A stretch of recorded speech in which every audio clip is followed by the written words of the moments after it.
Hello and welcome to the Alley-Oop by Ontario Basketball. This is our live stream show where we engage with the basketball community. And I do say community, you're not just an audience tonight. If you have comments or questions, feel free to type them in the chat, whether that's on YouTube or on Facebook. We're hosting Coach Chris Cheng tonight. Chris Cheng is a longtime Ontario coach and current coach of the Windsor Lancers in the OUA and U Sports. And we're going to bring him on in just a moment and ask him some questions and figure out what he's been up to. So without further ado, Chris, welcome to the Alley-Oop with OBA. Yeah, how are you doing? I'm well. How are you doing? Really well, really well. How have you been? Hanging in there, keeping busy. I got 3 kids in the house, so homeschooling, doing all that part, trying to run a team from home, which is always challenging. I'm sure all my colleagues could all say the same thing. I lost about 25 pounds since this whole COVID thing started. I guess that's what happens when you don't have to travel and eat all those high carbs. But yeah, I don't even know if my game suits still fit me, so I think we have to tackle that hopefully when we have the season this year. That seems like the opposite problem everyone has, so it's probably a good thing. I didn't want to go that way. I did not want to go that way. So I changed my whole diet, workout routine, and 25 pounds. And hopefully I have to get some of it back now because, some of my clothes I don't fit in. But no, it's been good. I'm sure Windsor could fit you out with some new basketball gear at least. Yeah, for sure. I see what you're wearing. Still looks like it still fits you. You're proudly repping right now. I'm sure it would have been kind of an abrupt end to your season or shortly after the end of the season when I know it was for us, like we just got in the OSBA finals and then everything stopped the weekend after that. So you took over that program, led them to OUA playoffs that first year, and then everything kind of stopped. So, how did you approach that at first? And then what have you done since to keep the team engaged? Yeah, like you said, when our season ended, I was actually at the OSBA championships, and literally a week later, it all kind of stopped, and we kind of just paused and said, okay, what is really going on right now? For us at that point, we were at kind of the year-end meetings with all the guys, so we kind of did that virtually. They're heading to the exam, so we kind of had that distraction that they were doing. Then we got into the month of May, and it's okay, we're supposed to be back right now, training after exams. So we kind of just, my staff and I kind of sat down and said, okay, look, this might be for a while. And, obviously we're still in it. And we had to be really innovative and try to, connect our players, integrate our new players into the program. So it was a lot of Zoom meetings as everyone else is doing, a lot of virtual training. We decided to train mentally more so, train the mindset of our players and mental toughness. We brought in many guest speakers. We hired a mental toughness coach during the spring and summer months of last year. So we actually just focused on all those things for our student athletes and made it very, very much athlete based for them to, since we can't train them physically, was to really focus on the mind. I mean, the coaching community is not huge. I mean, a lot of the other coaches pretty well. You must have been looking at what some other programs are doing. I'm sure you had conversations at some point, like, what are your other teams doing? How are you being successful? Well, maybe not at the beginning. I think everyone was kind of doing their own thing. And of course, when you start starting to do the same thing, maybe guys would kind of get disengaged. So I was really reaching out to colleagues maybe like afterwards and say, okay, what are you doing now? Since we're not training, what are you doing now? And kind of getting their feedback, and coaches would call me. But I think I really leaned on some of my players too to give, to get their feedback, to allow them to lead.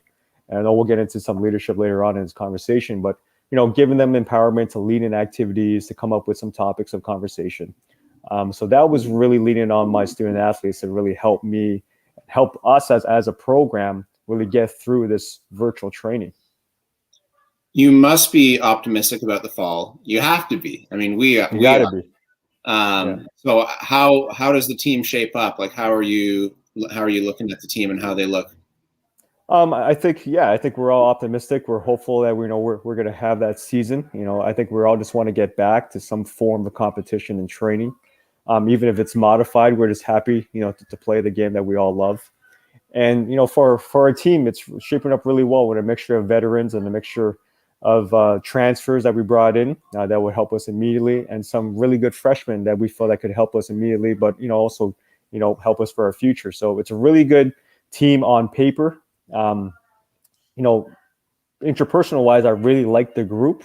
I have control of that because I recruit them and bring them in. But we've really focused a lot about connection, role acceptance. We are working on a lot of film and doing some systematic stuff. But we're just anxious to get back on the floor and be in each other's presence, because we experienced that already in the last couple of months, training, being in person, and of course this recent lockdown kind of stopped us.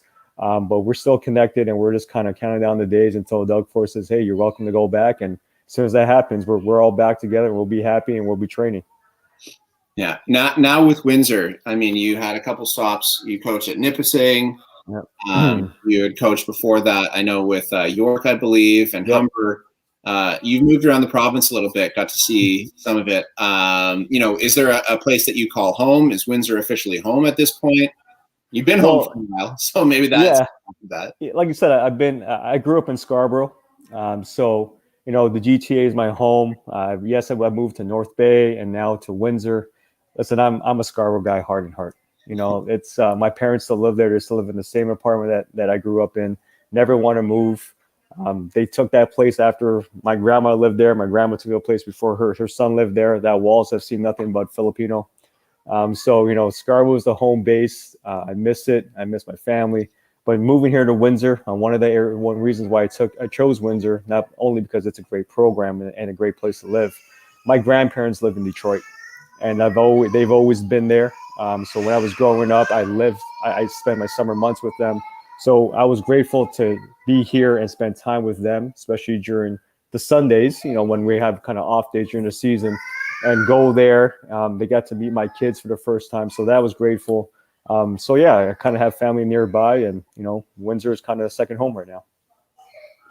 Amazing. One of the things that we wanted to talk about was this being Asian Heritage Month this past month, and I know you contributed to an article by Stephen Lung at Sportsnet that came out at the start of the month, where he talked about the intersection with sports culture, things like not being recognized as the head coach, or really having to prove yourself a little bit extra. I feel like there's been maybe a reckoning in terms of diversity and equity and more of a focus on it lately. I don't know if you've seen a bit of a change or you think that there's still a long way to go, but how do you view that? Well, I think there's still a long way to go. Hard to tell. Haven't been in season to kind of travel to people to recognize me or recognize, who the head coach is. I remember that it's never very, like it was yesterday, and it always sticks in my mind. It kind of fuels my fire, to kind of keep doing what I'm doing and to achieve success and to, inspire to lead others and to have my story told. I think that's very important. But I think we still have a long way to go, and I think we're making great strides. Obviously, now in the last couple months, with a lot of the news that's been going around, I think everyone's doing their part and using their platforms to their advantage, and I think that's what we keep doing. I think we don't stop. I think we have to still have that endurance to keep going. Yeah, I mean, a couple things have happened, and people have realized that silence is just as bad, and so there's a greater willingness now to speak about it, either to try to understand or to ask the questions or to talk about your experiences. Yeah, absolutely. I think you can't be silent. Your voices have to be heard. It's something that from my players, they've used our platform to influence change and to have their voices heard. And going back to your previous question about what we're doing virtually, like that's some of the stuff that we've been doing virtually, is having those tough conversations. And it's really got us closer together. It really got others who are not in those positions to understand those that are, and have those open conversations. And I think it's really helped us. Anyone that knows you knows that you don't need any more credentials or credibility. You've been around, you've been coaching, coach a lot of the best young players for a long time. Going back, and this is our Ontario basketball Team Ontario section here, where we want to talk about the glory days. And you won back-to-back national championships with Team Ontario.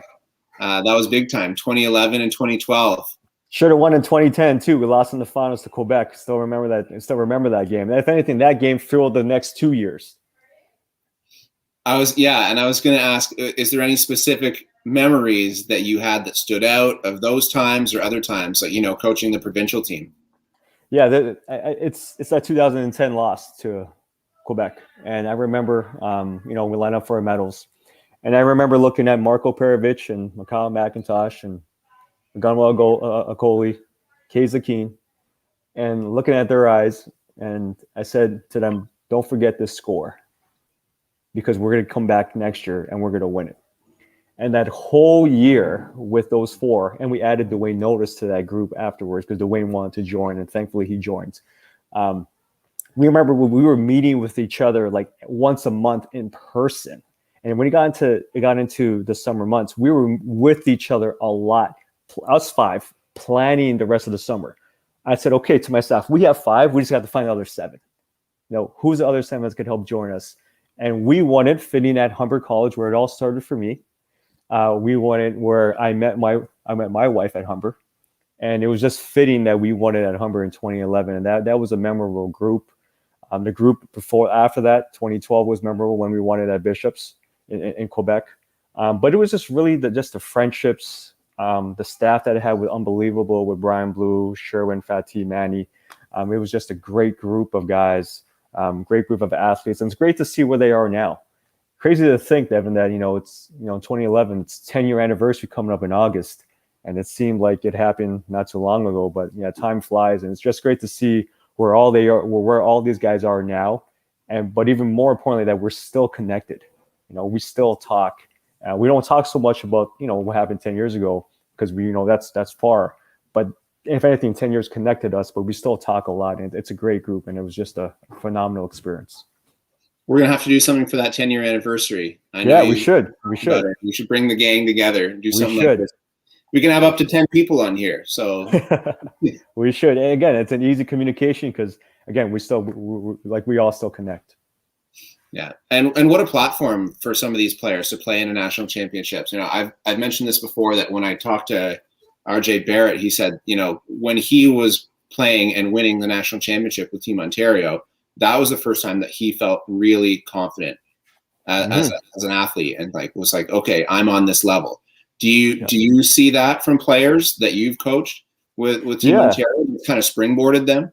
Yeah, it springboards because it springboards their confidence. They know they're playing against the best of the best in their age group, in every single province.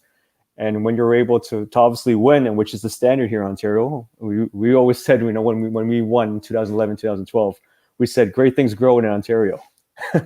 And, we won those national championships. We produced those players, and they helped produce us as coaches. I think it fuels their confidence. And I've seen it, with players who play for the national team, and they've gone on to their respective programs, post-secondary programs, either here in Canada or in the States, and they're able to have that confidence. But there's no better, place to gain that confidence as a player when you play against the best and play at the highest competition. Team Ontario has always been one of my most memorable, coaching experiences, as it is for the players. And if they have to have an opportunity to go further and represent their country, go ahead and do it, because that's just another level for you to raise your game and raise your experience, raise your confidence. You as a coach, it must have impacted your career and how you thought about yourself as a coach too. Is that accurate? Yeah, what I know now from what I knew back then. Well, I really didn't know much. I surrounded myself. What I did was I surrounded myself with people who were smarter than me. And I had that with Sherwin and Fatih. And I still do that now with my program and any place that I coach, because I feel like I want to surround myself with intelligent people. It's not always just about my idea. But for sure, it really blossomed me as a person. It gave me confidence as a coach. It springboarded me to going with Canada Basketball to be their manager, player youth development, and then eventually being on a national team as a national team coach. It got me an opportunity to be a head coach at the youth sports level. So I use all those experience, to where I am now, and I'm still learning. I like to pride myself as being a lifelong learner. So yeah, definitely, any coaching experience that you have, it's always valuable. Would you say you've carried a coaching philosophy through or arrived at a different one? What does a Chris Cheng team play like on the court? Yeah, it's definitely changed, Evan, over the years. And it's just because of getting more knowledge and more experience. But one thing I've always prided my coaching philosophy on is connection. And it's very valued based. And there's my son going by. It's very valued based, family based. And I pride myself on the connection, connecting with my players, connecting with my staff, and feeling that family. On the court, you're going to see a level of toughness and togetherness. On the court for those who are playing, even those who are not playing, you can feel that connection there. Offensively, defensively, it's systems. The types of system we want to play that kind of shows that we're willing to share the ball and defend the ball and play as a team. I think there's a lot of stuff I could talk about systematically, but overall, it's really connection based, family based, and a level of toughness. And then, how did you get into coaching? You've been doing it for a while, but what made you decide you wanted to get into it in the first place? Like, how did you see yourself either, behind the bench or on the bench or with the clipboard? Well, after high school, I started coaching when I was 18. And after high school, I knew that I wanted to be in a position where I could pay it forward for what the coaches and these educators have done for me to that point. I started playing basketball at a young age, played different sports at a young age competitively. I was inspired by educators, coaches. So that was my way of knowing how to pay it forward, was to be be an educator, be a coach. Before I was a head coach, I was an elementary school teacher in Scarborough, actually. Then I was a high school teacher. Then after that, 2 years of teaching, I went to being a head coach at the university level. So that's kind of what inspired me. Of course, I love the game. Wasn't good enough to play at the post-secondary level, so I figured, how can I stay in the game and still make an impact?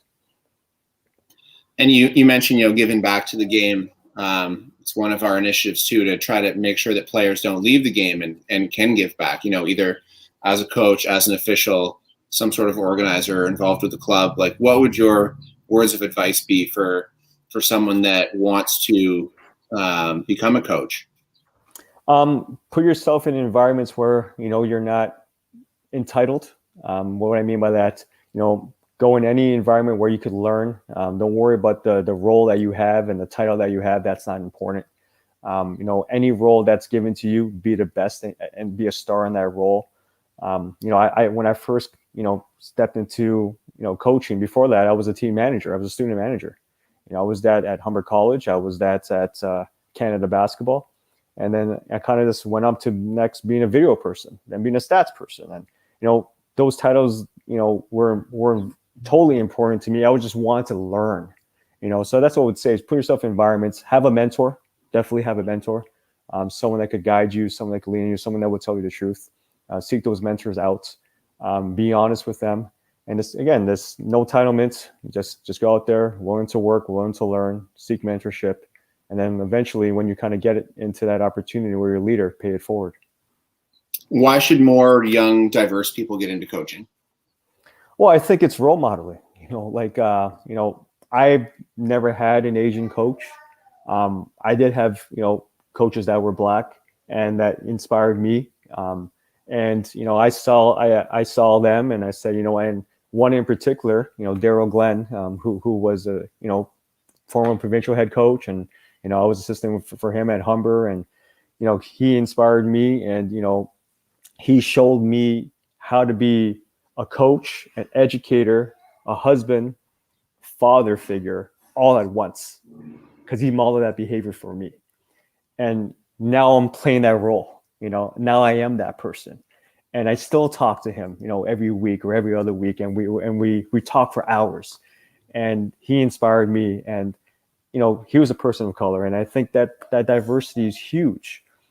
Here in Windsor, where there's 3,000 Filipinos here in Windsor, I've connected with their son's program, and I'm being that role model to their coaches and especially to their younger players, and that's important to me.